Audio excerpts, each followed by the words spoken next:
Welcome. Myself Yatrik Patel, and I'm working as scientist in Information Library Network Center under EPG Pathshala.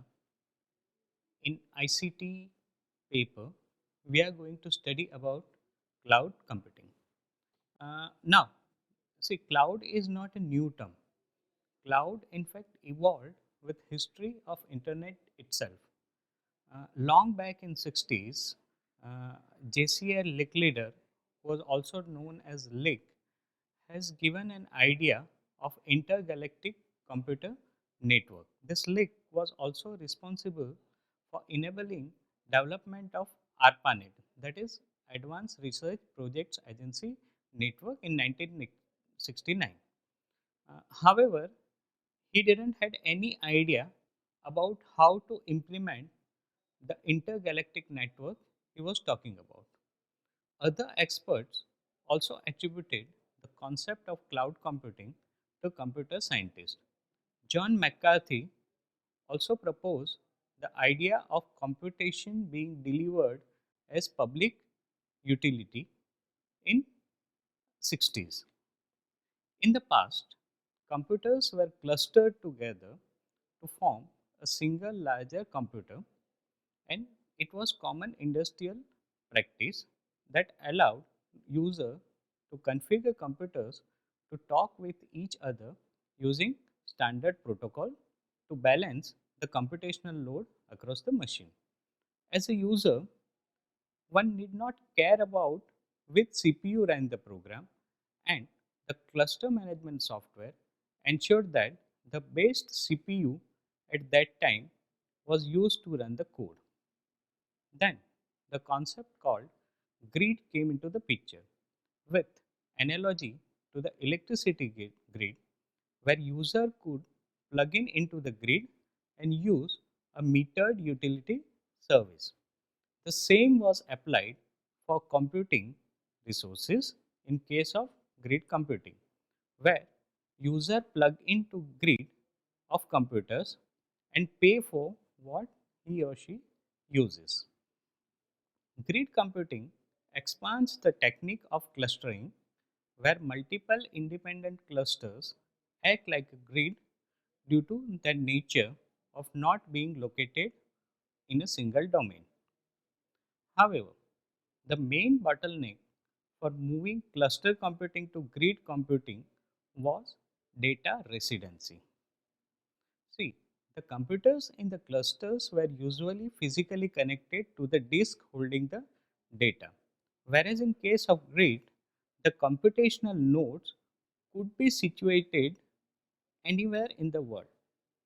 It was fine having all the CPU power available, but the data on which the CPU performed its operation could be thousands of miles away, and this was causing a delay, or in technical terms you can say a latency between the data fetch and its execution.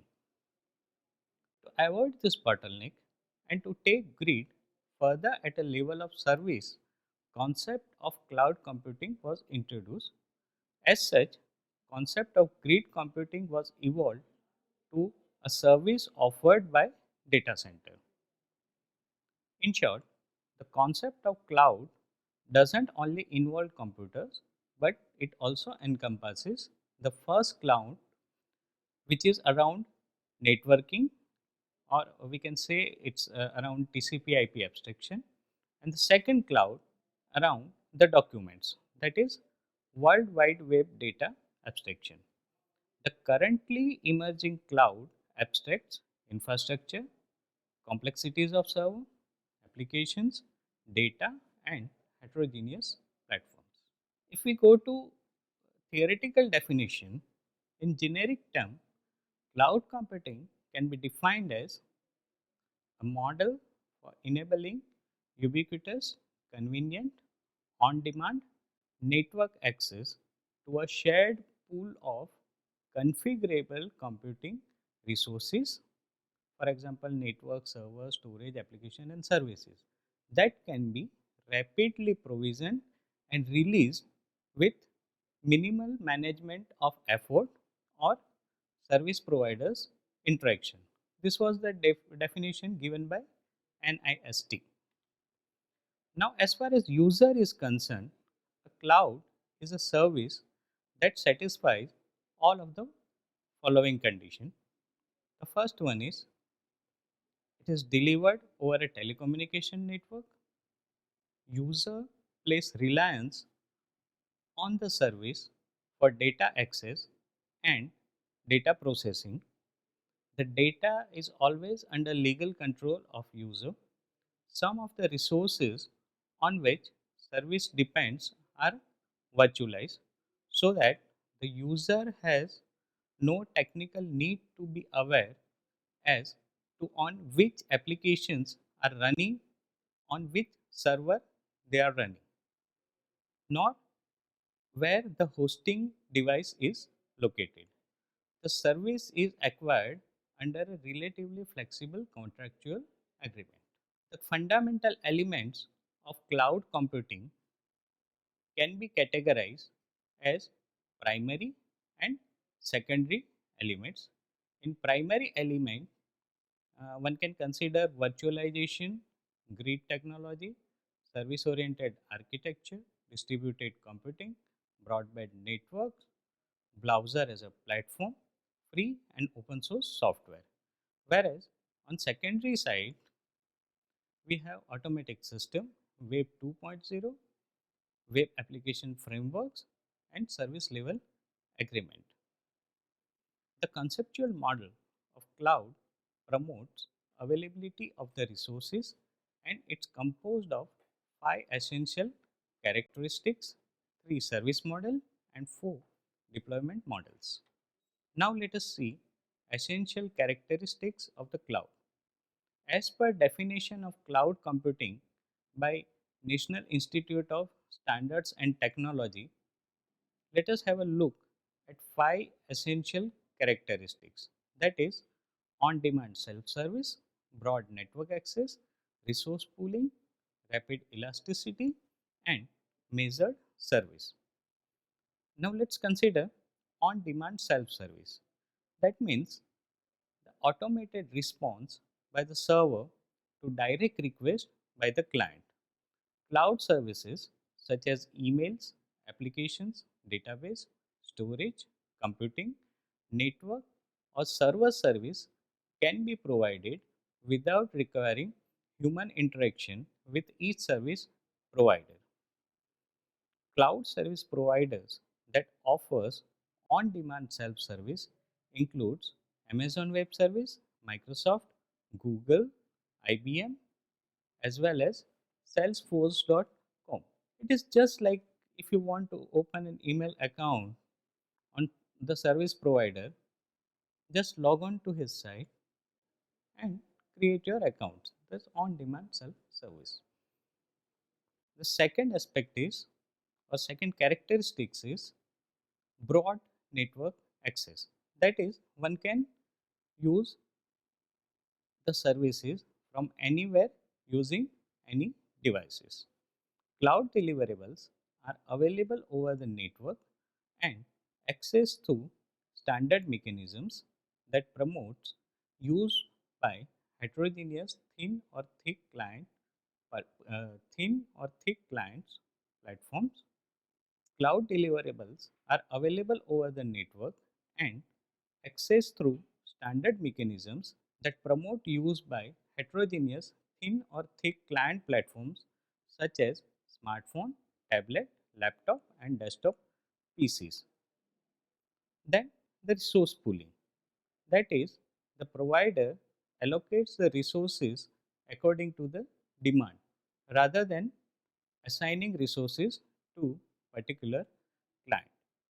The provider's computing resources are pooled together to serve multiple clients using multi-tenant model with different physical and virtual resources dynamically assigned and reassigned according to client's demand.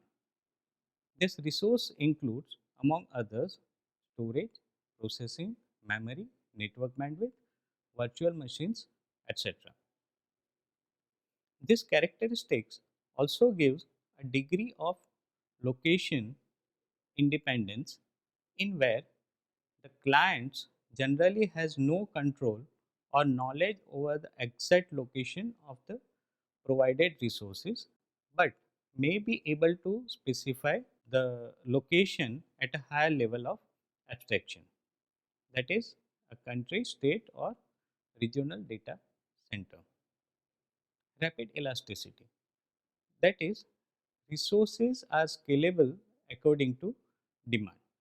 Usage of resources in cloud services can be rapidly and elastically provisioned, which can also done automatically to quickly scale out and rapidly release to quickly scale in. The capabilities available for provisioning often appear to be unlimited to the consumer and can be purchased in any quantity at any time.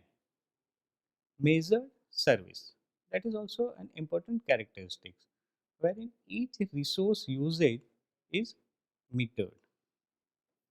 Cloud computing resources usage can be measured, controlled and reported, providing transparency of the both, that is provider and consumer of utilized service. Cloud computing service use a metering capability which enables to control and optimize the resources.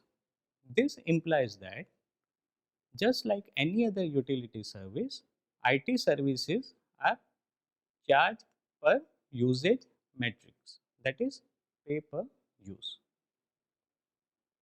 Now let's have a look at cloud service models. Cloud service providers offers their services according to several fundamental models, that is infrastructure as a service, IaaS, platform as a service, that is PaaS, and software as a service, that is SaaS, where IaaS, that is infrastructure as a service, is the most basic, and each higher model abstracts from the details of the lower models. Infrastructure as a service, it is the capability provided to the user to enable processing, storage, network, and other fundamental computing resources where the user is able to deploy and run arbitrary software which can include operating system and applications over it. The user does not manage or control underlying cloud infrastructure but has control over operating system, storage, deployed application, and possibly limited control of selected networking components. Whereas in platform as a service, it provides an application platform or middleware as a service on which developers can build and deploy custom applications. Common solution provided in this tier ranges from APIs and tools to database and business process management system to security integration, allowing developers to build applications and run them on the infrastructure that cloud vendor owns and maintains. Software as a service. The applications are accessible from various client devices through a client interface such as web browser. You all are familiar with web-based email.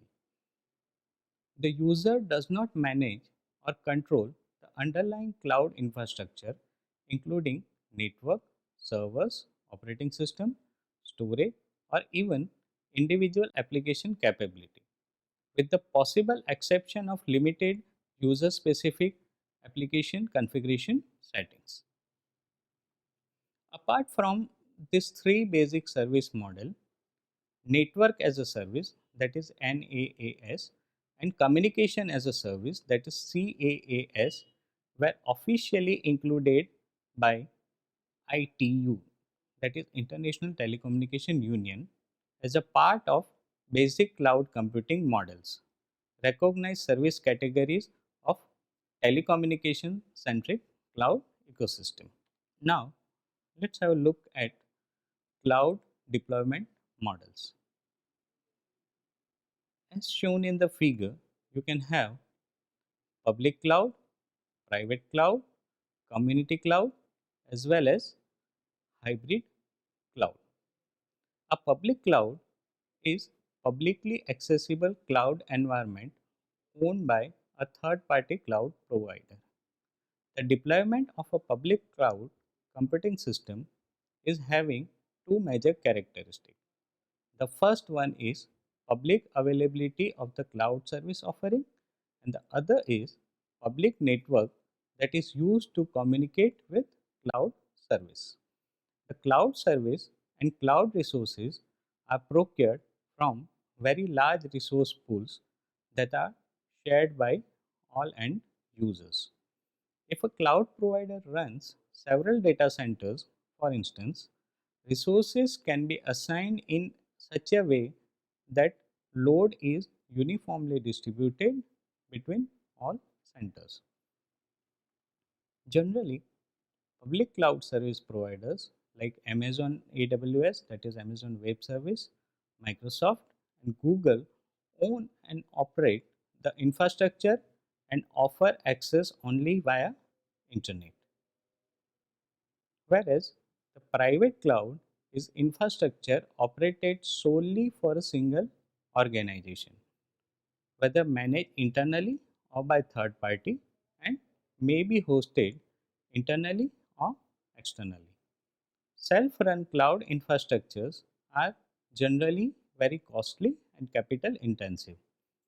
They have a significant physical footprint requiring allocation of space, hardware, and environment control. These assets have to be refreshed periodically, resulting in additional capital expenditures.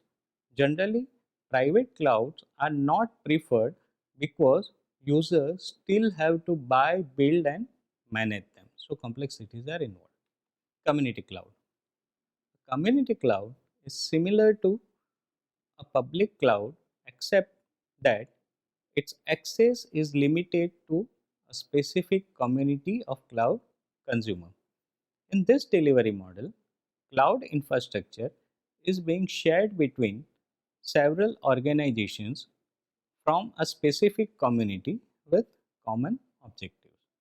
It can be managed internally or by third party and hosted internally and externally.